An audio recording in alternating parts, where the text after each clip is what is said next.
C'est très facile de faire de la manipulation quand on est au pouvoir. Mais Alassane Ouattara était menteur.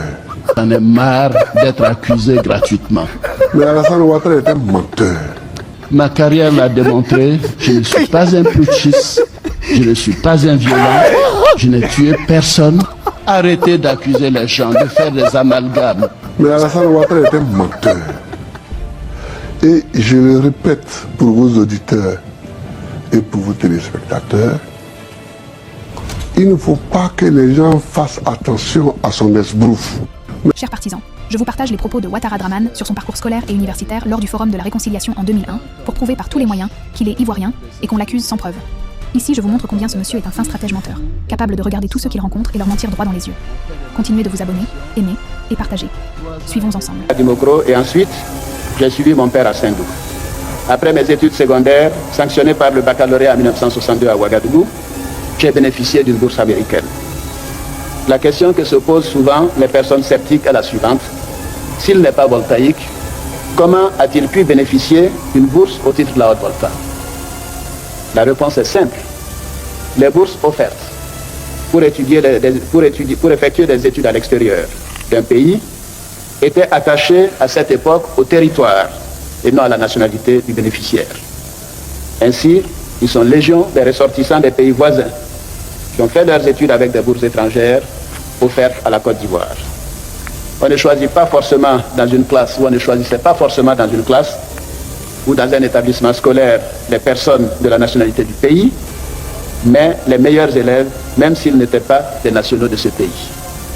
À leur lieu de destination, c'est-à-dire dans mon cas aux États-Unis, ces élèves sont classés automatiquement dans le contingent du pays de départ. Voici donc comment mon histoire voltaïque a commencé. Beaucoup de personnes qui sont dans une situation similaire sont aujourd'hui établies dans leur pays d'origine, et tel est mon cas. Comme économiste, j'ai commencé ma carrière professionnelle au FMI. Cela a été une expérience enrichissante, puisque j'ai eu l'occasion ainsi de visiter de nombreux pays et de m'enrichir de multiples expériences à travers le monde.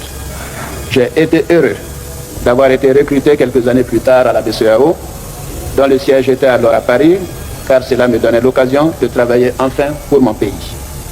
C'est à Dakar, dans le cadre d'un accord entre les autorités voltaïques d'alors et le président Houphouët-Boigny, que j'ai été nommé en 1982 vice-gouverneur de la BCEAO, poste normalement dévolu au Burkina Faso. Le président Houphouët avait certainement ses raisons. Mais dès que le président Sankara eut accédé au pouvoir à Haute-Volta, il exigea que je sois remplacé par un Burkinabé, ce qui a été fait. Dans l'exercice de mes fonctions à la BCEAO, un passeport diplomatique m'a été délivré par la Haute-Volta. Tout le monde sait que le passeport diplomatique n'est pas une pièce d'identité. Il peut être délivré par un État souverain à des étrangers dans l'exercice d'une fonction. On me reproche d'avoir utilisé le passeport diplomatique voltaïque pour établir les actes notariés d'achat de biens immobiliers et une fiche d'ouverture de compte bancaire. Demandez à n'importe quel juriste. Il vous expliquera que ces actes sont de nature purement commerciale et n'ont donc pas pour effet d'établir une nationalité. Et c'est cela la vérité. C'est le lieu de préciser que tout en étant détenteur d'un passeport diplomatique de la Haute-Volta, jamais je n'ai travaillé dans la fonction publique burkinabé, jamais je n'ai travaillé dans le secteur privé en Haute-Volta. Et cela peut être vérifié pour quelqu'un qu'on traite de burkinabé. Pour compléter cette présentation, j'ai occupé les fonctions de directeur Afrique du Fonds monétaire international de 1984 à 1988. Mon retour dans cette institution s'est fait après consultation, non pas des autorités burkinabées en 1984, mais du président Félix Houphouët-Boigny, que j'étais allé voir à sa résidence à Masran en septembre 1984. Il était heureux donc de cela et il a demandé au ministre Aké Siméon de me faire établir un passeport diplomatique compte tenu de l'importance de cette fonction. Et voici également ce passeport diplomatique.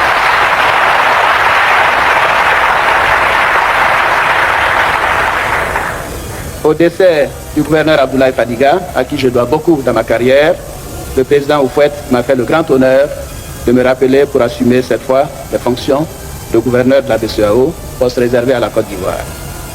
Or, j'ai entendu mon frère le président Babo affirmait qu'il était choqué par le fait que j'ai été vice-gouverneur au titre de la Haute-Volta.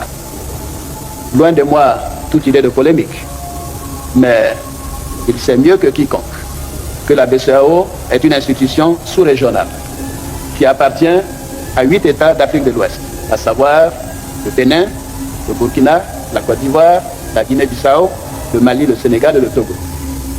Je n'ai pas été gouverneur de la Banque centrale du Burkina Faso.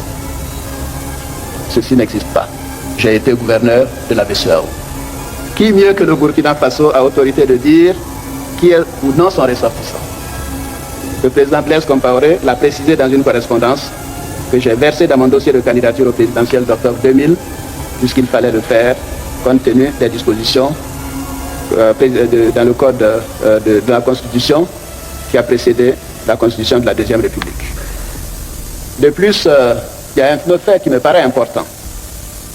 Parce que, avant de me nommer au poste de directeur général adjoint au Fonds monétaire international, M. Michel Kansu, qui en était le directeur général à cette période, a pris soin de consulter le chef de l'État ivoirien, le président Henri Konan Bédié, et non pas le chef d'État burkinabé. Et pourtant, je suis rejeté hors des frontières de mon pays et refusé par les autres. Donc je suis apatride. Pouvez-vous imaginer ce que l'on... Mais Alassane Ouattara est un menteur. Et je le répète pour vos auditeurs et pour vos téléspectateurs, il ne faut pas que les gens fassent attention à son esbrouf.